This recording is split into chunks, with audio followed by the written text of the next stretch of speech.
நீங்கள் துணி துவைக்கும் போது இதை மட்டும் செய்தால் போதும். உங்கள் துணிகளும் வருடக்கணக்கில் புதிது போல் இருக்கும். உங்கள் பணமும் மிச்சமாகும். அது எப்படி என்று பார்க்குறதுக்கு முதல் hi friends, welcome to Madan Rajan cooking channel. இந்த வீடியோ முழுமையாக பாருங்க. பிடிச்சிருந்தா சேனலை மறக்காமல் சப்ஸ்கிரைப் பண்ணி பக்கத்தில் இருக்கிற பெல்லையும் கிளிக் பண்ணி ஆல் என்ற ஆப்ஷனை நீங்கள் கொடுத்தா தான் நான் போடக்கூடிய ஒவ்வொரு புதிய வீடியோவும் நோட்டிஃபிகேஷனாக வரும்.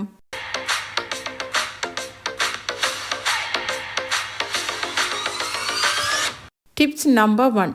நாங்கள் துணிகள் துவைப்போம், கைகளால் துவைப்போம், அல்லது நாங்கள் வாஷிங் மிஷினில் போட்டு துவைப்போம். இப்படி துவைக்கும் போது பார்த்தீங்களென்றால் இந்த ஷர்ட்டெல்லாம் நாங்கள் இப்படியே போட்டுருவோம். இந்த ஷர்ட்டை நாங்கள் இப்படியே போடுறதால எங்களுக்கு இந்த ஷர்ட்டின் பட்டனுகள் எல்லாம் வர்றதுக்கு வாய்ப்பு இருக்குது. இந்த ஷர்ட்டை நாங்கள் இந்த பட்டன் எல்லாத்தையும் நாங்கள் மூடி போட்டு துவைச்சோம்னா இந்த பட்டனும் எங்களுக்கு அறாது நீண்ட நாளைக்கு ஷர்ட்டும் வச்சு யூஸ் பண்ணக்கூடிய மாதிரி இருக்கும். இந்த ஷர்ட் மட்டும் இல்லை, இந்த டெனிம் ஜீன்ஸ் எல்லாம் பார்த்தீங்களா நாங்கள் இப்படியே இந்த பட்டனை போடாமல் இந்த சிப்பையும் போடாமல் இப்படியே துவைச்சிருவோம். துவைக்கும் போது பார்த்தீங்களென்றால் மற்ற உடுப்புகளில் சேர்த்து கொழுவுப்பட்டு இழுபடையக்குள்ள இந்த ஜீன்ஸிൻ്റെ இடுப்பு பகுதி ஈரத்துக்கு வாய்ப்பு இருக்குது. அதால் இந்த இடுப்பு பகுதியின் சைஸும் எங்களுக்கு மாறும். அதை விட இந்த ஷிப்பும் மற்ற உடுப்புகளோட இழுபட்டு இந்த பட்டன் இழுபட்டு எங்களுக்கு அறத்துக்கும் வாய்ப்பு இருக்குது. அப்படி செய்கிறதால பார்த்திங்கன்னா இந்த உடுப்புகளை நாங்கள் தூக்கி போட வேண்டி வரும்.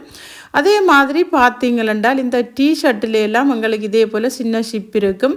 அதையும் நாங்கள் க்ளோஸ் பண்ணி போட்டு உடுப்பை துவைச்சிட்டோம்னால் இந்த உடுப்புகளும் எங்களுக்கு நீண்ட நாளைக்கு இருக்கும். இந்த உடுப்புகளும் ஷிப் ஒன்று மறந்து பழுதாகாமலும் வச்சு யூஸ் பண்ணக்கூடிய மாதிரி இருக்கும். இதனால் எங்களுடைய பணத்தையும் மிச்சப்படுத்தலாம். இந்த டிப்ஸும் கண்டிப்பாக உங்களுக்கு யூஸ்ஃபுல்லாக இருக்குன்னு ட்ரை பண்ணி பாருங்கோ. Tips number 2. உடுப்பு துவைக்கும் போது நாங்கள் விடுற தவறு என்னென்று பார்த்தீங்களென்றால் இந்த உடுப்பை நல்ல பக்கமாக நாங்கள் போட்டு மிஷினிலேயாவது சரி அல்லது கையாலேயாவது நாங்கள் இந்த நல்ல பக்கத்தில் போட்டு நாங்கள் துவைச்சி எடுத்துருவோம். அப்படி நாங்கள் நல்ல பக்கமாக துவைக்கும் போது பார்த்திங்கன்னா இந்த உடுப்பு எங்களுக்கு கலர் மாறுறதுக்கு வாய்ப்பு இருக்குது. இந்த உடுப்பை நாங்கள் இதே போல் நாங்கள் அது உள்பக்கத்துக்கு பிரட்டி போட்டுட்டு உடுப்போல நாங்கள் துவைச்சிட்டோம்னால் எங்களுக்கு இந்த இதில் இருக்கக்கூடிய இந்த சின்ன சின்ன பிக்சர்கள் மாதிரி இருக்கும், அல்லது அதில் இருக்கக்கூடிய அந்த பூக்களோ அந்த கலர்களோ அப்படியே புதுசு போல் இருக்கும். இதால் எங்களுடைய பணமும் மிச்சமாகும், எங்களுடைய உடுப்பும் நீண்ட நாளைக்கு யூஸ் பண்ணக்கூடிய மாதிரி இருக்கும். இந்த டிப்ஸும் கண்டிப்பாக உங்களுக்கு யூஸ்ஃபுல்லாக இருக்குன்னு ட்ரை பண்ணி பாருங்கோ. Tips number 3. இந்த டெனிம் மாதிரியான நிறைய உடுப்புகள் எங்கள்கிட்ட இருக்கும். இப்படியான உடுப்புகளை நாங்கள் ஒரு தடவை போட்டுட்டு நாங்கள் அதை துவைச்சோம்ன்றால் இது எங்களுக்கு கெதியாகவே பழுதாக போயிடும். இந்த மேல் பக்கமெல்லாம் மங்கின மாதிரியே இருக்கும். அதால் போடும்போது எங்களுக்கு பார்க்க அது பழசு போல் இருக்கும், தூக்கி போட்டுருவோம். ஆனாலும் இந்த டெனிம் உடுப்புகளுக்கு பார்த்தீங்களென்றால் நாங்கள் உடுப்பு துவைக்கிறதுக்கு வாசத்துக்காக விடக்கூடிய கொம்பட் அதுதான் எடுத்திருக்கிறேன். இப்போ ஒரு ஸ்ப்ரே பொட்டில் ஒன்று எடுத்திருக்கிறேன். இப்போ இதுக்குள்ள நான் கொஞ்சமாக இந்த கொம்பட் விட போகிறேன். இந்த கொம்பட் விட்டு போட்டு கொஞ்சமாக நான் தண்ணியும் சேர்த்துக்கொள்ள போகிறேன். நல்லா கலக்கி விட போகிறேன். இதை மிக்ஸ் பண்ணி போட்டு பார்த்தீங்களென்றால் இந்த டெனிம் மாதிரியான உடுப்புகளுக்கு நாங்கள் நல்லா ஸ்ப்ரே பண்ணி விட்டுட்டு காற்றாட நாங்கள் அப்படியே விட்டு விடலாம், அல்லது ஒரு அயன் பாக்ஸ் வச்சு நாங்கள் இதை அயன் பண்ணி விடலாம். இப்படி அயன் பண்ணி நாங்கள் யூஸ் பண்ணுறதால பார்த்தீங்களென்றால் இந்த உடுப்பில் இருந்து எங்களுக்கு வரக்கூடிய அந்த வியர்வையின் மனம் எங்களுக்கு இருக்காது. எப்பையும் புதுசு போலவும் நல்ல ஃப்ரெஷ்ஷாகவும் இந்த உடுப்பு எங்களுக்கு இருக்கிறத ஃபீல் பண்ணலாம். இதை விட பார்த்தீங்களென்றால் நாங்கள் அடிக்கடி துவைக்கும் போது இந்த டெனிம் ஷர்ட் என்றாலும் சரி அல்லது ஸ்கர்ட் என்றாலும் சரி இந்த ஜீன்ஸ் என்றாலும் சரி எங்களுக்கு பழுதாகிடும். இதே போல் நாங்கள் மெயின்டைன் பண்ணிட்டு ஆகலும் எங்களுக்கு அதில் இருக்கக்கூடிய அழுக்கு தெரியுதுண்டா மட்டும் நாங்கள் இதை துவைச்சி பாவிக்கலாம். இந்த டிப்ஸும் கண்டிப்பாக உங்களுக்கு யூஸ்ஃபுல்லாக இருக்குன்னு ட்ரை பண்ணி பாருங்கோ. Tips number 4. எல்லாருமே எதிர்நோக்கிற ஒரு பிரச்சனை தான் இந்த கருப்புடுப்பை நாங்கள் துவைச்சிட்டு பார்த்தோம்னால் அதில் எங்களுக்கு சின்ன சின்ன டஸ்ட்டு மாதிரி படிஞ்சிருக்கும். அதை பார்க்கும்போதே அதை போட்டுக்கொண்டே போக முடியாது. அதுக்கு பிறகு நாங்கள் அந்த டஸ்ட்டெல்லாம் க்ளீன் பண்ணி தான் போட வேணும். இப்போ அதுக்கு அவசியமே இல்லாமல் இதே போல் ஒரு பிலோ கவர் ஒன்று எடுத்திருக்கிறேன். இந்த பிலோ கவருக்குள்ளே இந்த கருப்புடுப்பை நான் போட்டுட்டு ஒரு பூல் பேண்ட் ஒன்று வச்சு இதை நான் இப்படியே மூடி போட்டு விட போகிறேன். இதை மூட்டியை நான் அப்படியே கொண்டு மிஷினுக்குள்ளே போட்டுட்டு மிஷினை ஆன் பண்ணி விட்டுட்டோம் என்றால் இந்த கருப்புடுப்பு எங்களுக்கு துவைச்சி வரும்போது நல்ல ஒரு பெர்ஃபெக்டாக எங்களுக்கு துவைச்சி வரும். அதில் இருந்து வரக்கூடிய அந்த டஸ்ட்டுகள் எதுக்குமே இந்த கருப்புடுப்பில் படாமல் கிளியராக நாங்கள் இதை துவைச்சி எடுக்கலாம். இந்த டிப்ஸும் கண்டிப்பாக உங்களுக்கு யூஸ்ஃபுல்லாக இருக்கும். ட்ரை பண்ணி பாருங்கோ. Tips number 5. நாங்கள் மிஷினில் உடுப்பு துவைக்க போடுவோம். ஆனால் போட்டுட்டு அது மிஷின் நின்ற பிறகு நாங்கள் அதை எடுக்கும்போது பார்த்தீங்கன்னா பெரிய கஷ்டமாக இருக்கும். எந்த உடுப்புமே எங்களால் எடுக்க முடியாது. எல்லா உடுப்புமே ஒன்றோடு பின்னப்பட்டு அந்த உடுப்பு எடுக்கிறதே எங்களுக்கு பெரிய கஷ்டமாக போயிடும். இதனால் பார்த்திங்கன்னா உடுப்புகளும் எங்களுக்கு கிளீரத்துக்கும் வாய்ப்பு இருக்குது. இப்போ இதுக்கு பார்த்திங்கன்னா நான் இது போல் இந்த அலுமினிய பொயில் எடுத்து 3 உருண்டையாக நல்லா நான் உருட்டி வச்சுருக்கிறேன். இப்போ இதை இந்த துவைக்கிற மிஷினுக்குள்ள போட்டு விட்டுட்டு துவைச்சி எடுக்க பாருங்க. இந்த உடுப்பு எவ்வளவுத்துக்கு பெர்ஃபெக்டாக எல்லா உடுப்பும் ஒவ்வொரு உடுப்பாகவே வருது. உங்களுக்கு பார்க்கவே தெரியுது. இதில் ஒரு உடுப்பு கூட மற்ற உடுப்போட பின்னுப்பட்டு இல்லை. இப்படி செய்கிறதால எங்களோட உடுப்பும் கசங்காமலும் அயன் பண்ணவும் தேவையில்லை.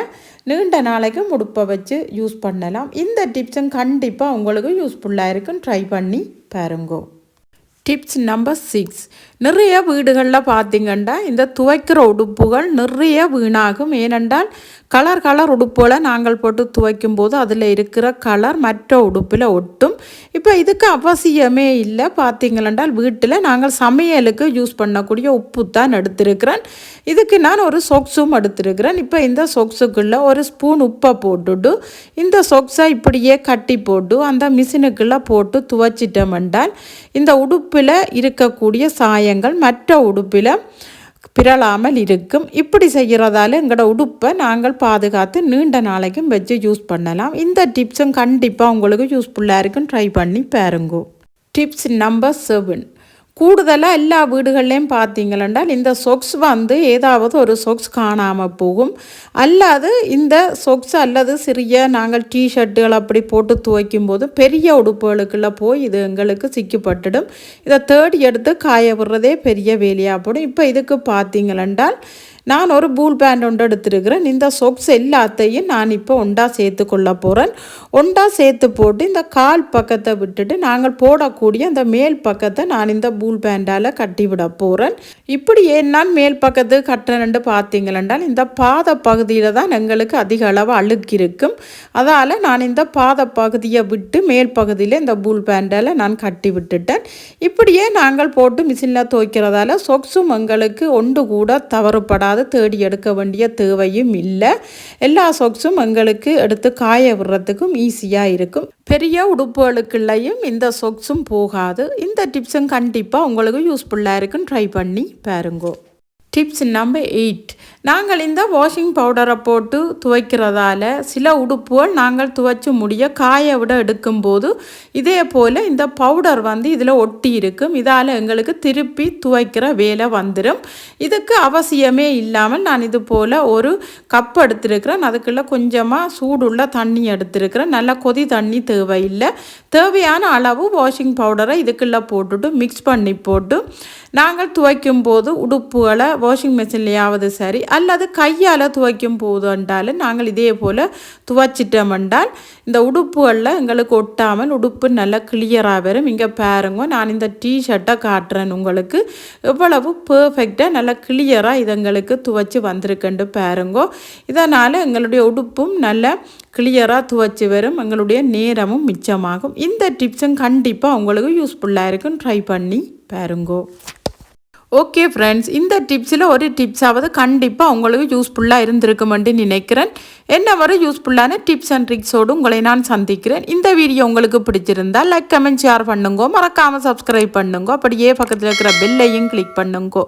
அப்போ தான் நான் போகிற ஒரு வீடியோவும் உங்களை சேரும். Okay, bye bye.